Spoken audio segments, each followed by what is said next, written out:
E aí, estrelinha mais brilhante do universo, como você tá? Tudo bem por aí? Amarração amorosa. Aí a situação complica, né? Será que funciona mesmo? Será que vale a pena? Será que tem algum contra?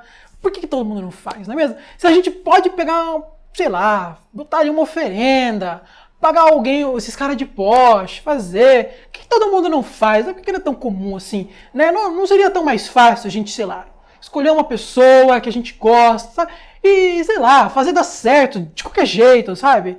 Você já percebeu, né? Existe uma pegadinha nisso tudo. Tem que existir uma pegadinha. Senão todo mundo fazia amarração amorosa, ia ser um negócio fantástico, comum, parte do nosso dia a dia, né? Tem gente que tem um monte de conhecido que faz, né? Mas, assim, fora de um determinado nicho de pessoas, não é tão comum.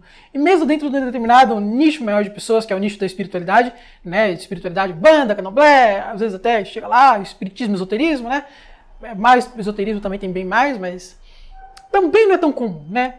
Existe ali o adoçamento para você fazer a relação ficar mais fácil, para você fazer a situação rodar um pouco melhor, né, para ter um pouquinho mais de amor no relacionamento, para relação entre uma pessoa e outra, né? Mesmo que esteja distante, não ficar tão rígida, não ter aquela barreira, sabe? Até aí, ok, né? Agora, amarração amorosa. Pegar e fazer a pessoa ficar ao seu lado. E ponto. Duas uma. Ou não funciona, ou tem alguma grande pegadinha nisso tudo. Você concorda comigo? Senão todo mundo fazia. Quem nunca teve aquela uma pessoa com quem não deu certo a situação que você queria que tivesse dado, e se você pudesse obrigar a pessoa a estar do seu lado aqui, feliz com você, todo mundo já teve isso uma vez na vida, ou vai ter, né? Faz parte da experiência humana. A gente ficar ali querendo aquela uma pessoa, ficar ali, sei lá, pensando naquela uma pessoa por meses, por anos, entendeu? E querer que aquela situação realmente aconteça e tal, mas amarração amorosa, realmente? Será mesmo que funciona? Será que esse é o caminho? Bom, mas hoje eu vou então te explicar um pouquinho, né, do que eu sei, um pouquinho de tudo que existe dentro desse universo, desse micro-universo chamado amarração amorosa. Vou te explicar um pouquinho do conceito básico, se funciona, como funciona, os contras, os possíveis prós, né, e te dizer por que é uma furada. Por que ninguém faz a torta direito isso. Bem na verdade, por que isso é só pra trouxa, é só pra inglês ver. Então, o principal é assim. Talvez é uma amarração amorosa. Existem métodos e métodos de fazer. Tem gente que faz, sei lá, com galinha, tem gente que faz com IP, tem gente que faz com boneco, tem gente que faz com a foto da pessoa, com o cabelo da pessoa. Os métodos são variados. A ideia é sempre a mesma. Tem que pegar ali, né? Lembrei agora, amarração amorosa, mas também tem a tal da poção amorosa, né? Que é basicamente a mesma coisa, né? Digamos assim. Dentro dessa linha mística, magística, é basicamente a mesma coisa, né? Mas enfim, a ideia é você fazer assim, né? Pegar um sinal energético das duas pessoas, né? E entrelaçar esse sinal energético. Entrelaçar de um jeito que não desentrelace. Ou seja, né? Você grudar como se fossem dois ímãs e não deixar que nada perturbe estes dois ímãs. Bom, então para fazer este entrelaçamento das energias, né, às vezes você precisa de um elementinho material que represente as duas pessoas, né, algo que seja impregnado com a energia das duas pessoas. Você vai fazer ali uns borogodó, uns biriguidom, uns negocinho ali dentro da linha magística que você conhece, né, ou que a pessoa que está fazendo para você, né, que ela conhece. E aí, né, beleza. O que está por trás disso, né? Os dois sinais estão ali como o registro, como se fosse o CPF da pessoa, o RG, o número de identificação, o número de telefone dela está ali, ó, espiritual, né? Está ali, dentro do negócio. E aí ao redor ali, né, dentro de qualquer cultura, digamos assim, né, vai ter elementos que vão ajudar a fazer essas duas energias se encontrarem ali, acharem um meio termo, certo? Vai ter elementos que vai fazer essas duas energias acharem um meio termo ali para elas vibrarem na mesma frequência, certo? Digamos assim, as duas têm que estar numa mesma cor luminosa, digamos assim. Ou elas têm que estar em vermelho, ou elas têm que estar em verde, têm que estar azul. Mas não adianta ser uma roxa, uma amarela, uma roxa, uma verde, uma cinza, outra meio assim, meio rosa. As duas têm que estar na mesma cor para as pessoas estarem na mesma vibe, digamos assim, né? Até aí, tranquilo. Até aí, tranquilo. Vai. Até aí é fácil de fazer, não existe consequência alguma. É um pequeno experimento ali dentro da alguidar, digamos assim, né? Na Umbanda tem o alguidar que a gente faz os preparados, né? Dentro do pote ali, no poste da rua, maravilha. E aí, né, nesses elementos também vai ter algumas coisas, né? Alguns materiais que quando ele se decompõe, quando ele solta um cheiro, quando tem um perfume ali, alguma coisa, dê base, né, de elementos para que os agentes espirituais por trás desta operação, e aí, meus filhos, entra os agiotas da situação. E aí os agiotas astrais, que vão fazer a amarração, ali é brincadeira de criança. Os caras da amarração são os caras no espírito lá. Eles são o cara da amarração. Já chego lá, já vai entender por que precisa deles.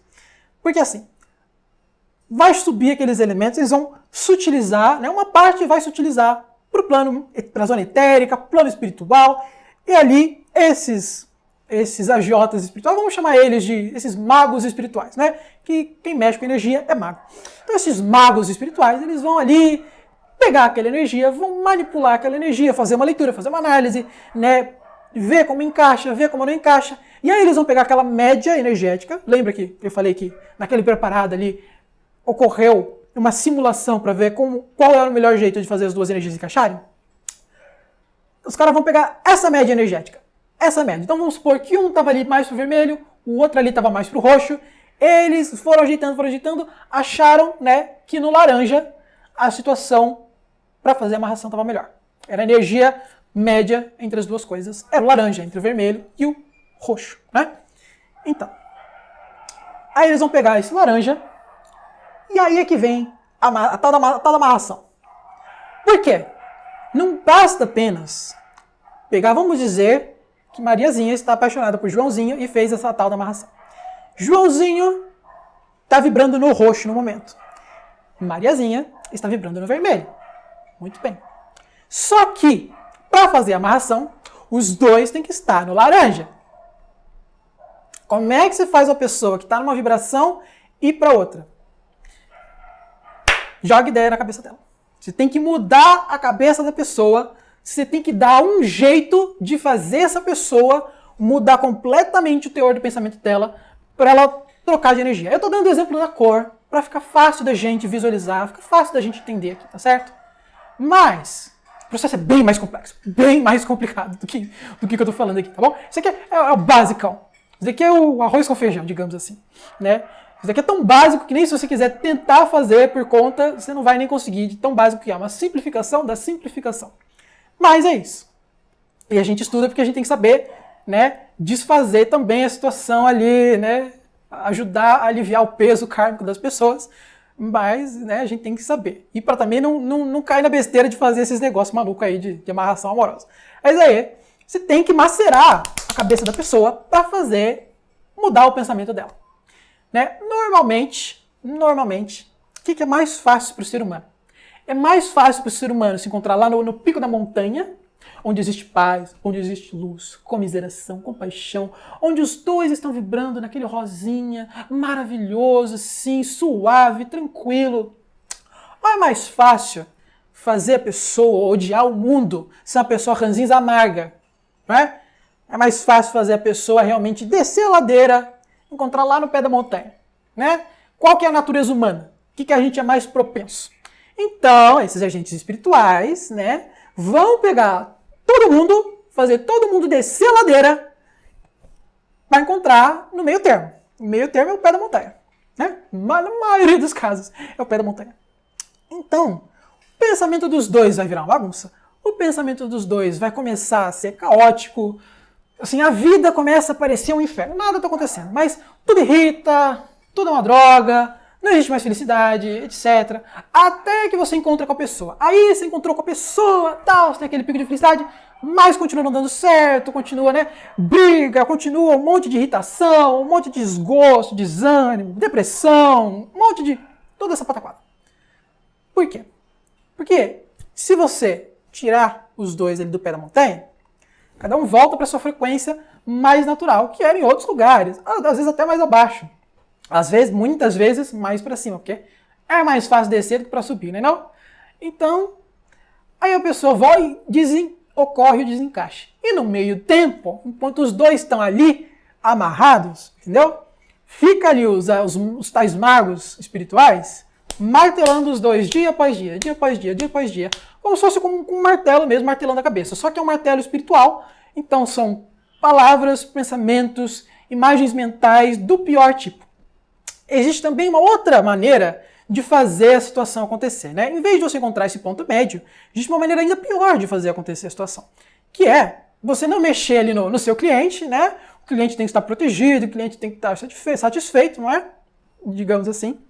Então você pega o tal do Joãozinho, né? Você quer fazer o Joãozinho gostar da Mariazinha. Então, novamente, você vai martelar a cabeça do tal do Joãozinho. Só que, não apenas martelar a cabeça dessa criatura, você tem que deixar a criatura confusa.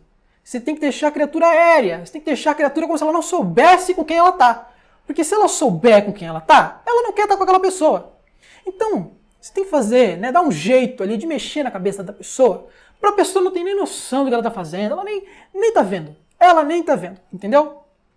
Então é como se além do martelo ali na cabeça da pessoa, botasse um aquário, um balde d'água em cima da cabeça da pessoa, daí a pessoa andasse com aquele balde cheio de água na cabeça dela, não está vendo nada, não está com água na cabeça, a situação ali não está muito boa para ela não faz a menor ideia do que esteja acontecendo, ela não faz a menor ideia de por que ela está com aquela pessoa, às vezes não sabe nem com quem que tá, entendeu? E meio que é isso que se faz, entendeu? Agora, existe uma diferença disso, que é a amarração amorosa e o adoçamento. Lembra que eu falei adoçamento? O adoçamento, em vez de você fazer os dois encontrarem no pé da montanha, ou ao invés de você fazer a pessoa virar um zumbi meio ambulante ali, né? Tirar totalmente a liberdade da pessoa, o que acontece, né? No adoçamento, você pega ali as duas pessoas, faz uma ponte energética, não uma aproximação, uma merda, faz uma ponte energética para representar a distância, digamos, entre o vermelho e o roxo. Então você pega ali o laranja, o amarelo, o verde, o azul, o rosa, o azul, sei lá, as cores ali, faz uma linha ligando as pessoas, entendeu? E aí nessa linha energética você joga coisas positivas, e você faz tratamento psicológico de um lado, e você faz tratamento do outro. É uma coisa bem mais suave, entendeu? E aí, se houver uma aproximação, né? Se aquele cordão energético começar a vibrar em uma cor mais do que nas outras, aí acontece uma reaproximação, entendeu? É diferente. Existe o livre-arbítrio nesse sentido, né? Agora, na amarração, não. Não existe o livre-arbítrio da pessoa que estará com você, né, digamos assim, não existe o seu livre-arbítrio. Em boa parte dos casos, o seu livre-arbítrio também é tolhido, digamos assim. Até mesmo naquele em que o cliente é respeitado, até que o seu agiota espiritual precisa de um extra ali, de um pagamento a mais, entendeu? Porque quando ele está martelando os dois, ele está puxando energia de um, está puxando energia de outro, puxando energia de um, está puxando energia de outro. Energia vital ali, vitalidade mesmo. Agora, quando ele tá puxando energia só de um, entendeu? Vai fazer falta pra ele, entendeu? Ele precisa de energia dos dois ali, pra levar a vida dele adiante, entendeu? Sei lá o que os caras fazem com essa energia, né? Então, vai querer puxar essa energia em algum momento, vai querer ali fazer uma cobrança extra, entendeu? E se você não colaborar, de repente a amarração vai desfazer, entendeu? E assim, é ladeira abaixo. Eu não vou mentir pra você, a amarração amorosa é ladeira abaixo. Não dá certo pra ninguém, a vida fica um inferno, a vida fica desregrada, desregulada, você tá melhor sozinho. Você tá melhor sozinho, você pelo menos tá em paz. Pelo menos você tá em paz. Certo? Então é isso que eu queria falar pra você hoje, que a amarração amorosa é um perigo. Eu deixei claro aí pra você com o que a gente lida, pelo menos do meu ponto de vista, no meu trabalho espiritual, o que eu aprendi, o que eu vejo, meio que é isso, certo? Então, minha recomendação é, faz o adoçamento. Se não der certo, segue com a sua vida. Tá bom?